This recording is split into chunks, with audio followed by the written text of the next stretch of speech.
And thanks again for your time, sir. Great talking to you.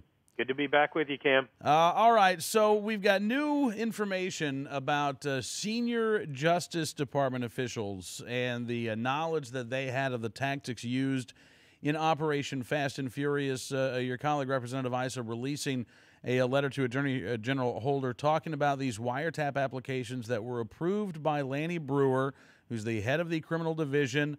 Have you seen these wiretap applications? The Oversight and Government Reform Committee has them. They're letting members review them. I have requested to review them, so I will have probably seen them by this time tomorrow.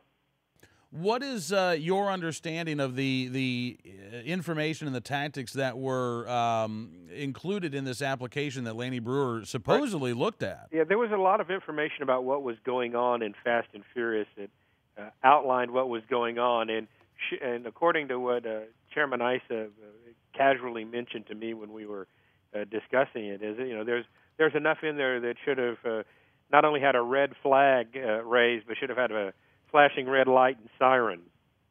Interesting. Now, Representative Issa also says he said the wiretap applications obtained by the committee show such statements, meaning statements that any senior officials were provided information about the tactics used in Fast and Furious.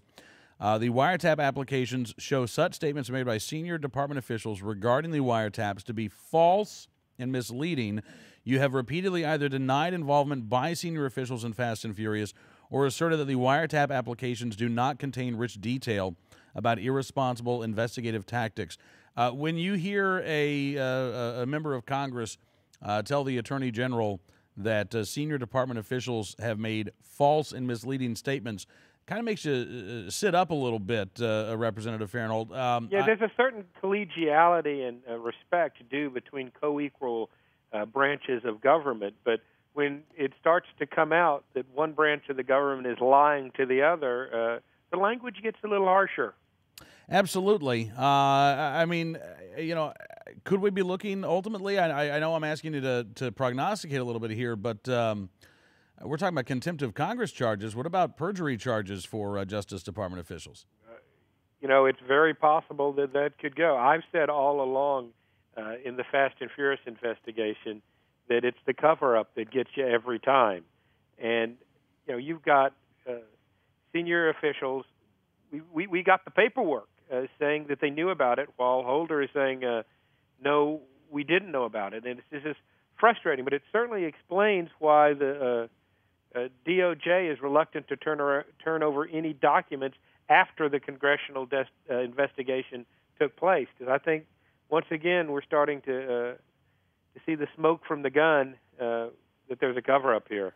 Yeah, I mean, in this letter to Attorney General Holder, and Representative Issa talks about the fact that these are, law enforcement documents. He can't obviously release these wiretap applications to the public.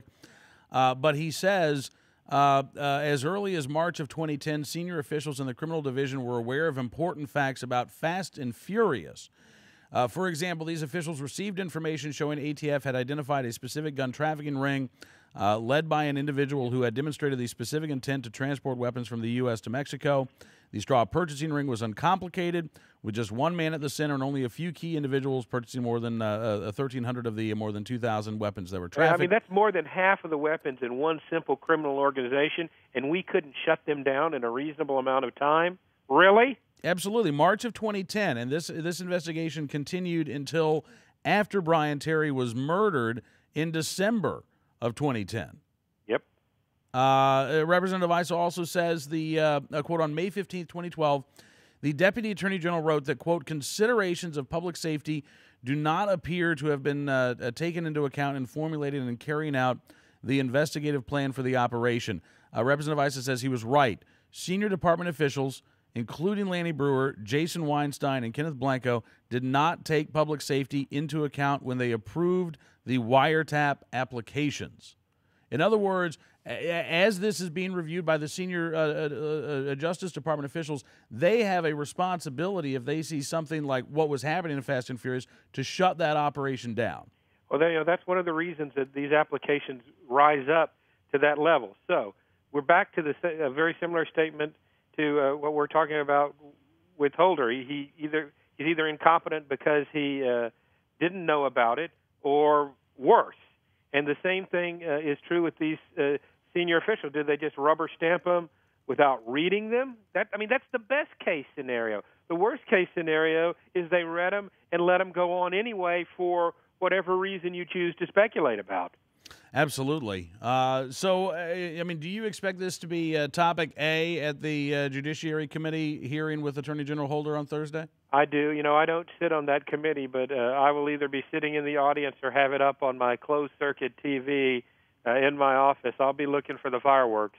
Well, yeah, I imagine we will see some. I mean, honestly, even at this late date, it's not too late for the Attorney General to actually talk about what he knows. Do you think we'll get more than what we have heard from the Attorney General in the past? Well, it's doubtful. I mean, the sheer arrogance, I guess, is the word. There's maybe a better word, but the arrogance they have shown with not cooperating with Congress is beyond my comprehension, and nothing surprises me anymore about what Eric Holder and the Justice Department is going to do.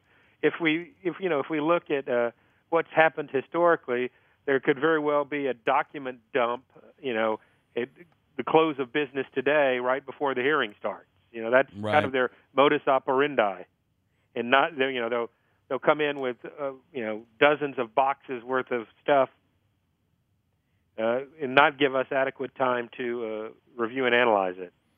Yeah, we have seen that in the past. And again, I mean, if they were to turn over every document that you've requested, you'd be studying this for months because there's still more than 60,000 documents outstanding. Yep, and I'm a recovering attorney. I practiced law for a while. These Rambo litigation techniques of just burying the other side in discovery at the last minute. It's unfortunately not a uncommon tactic, but it's certainly frowned upon by polite society and the court system even now. Right. Well, listen, Congressman, thank you again, sir, for coming on the program. And maybe Thursday, after Eric Holder testifies, we can have you back on and get your thoughts.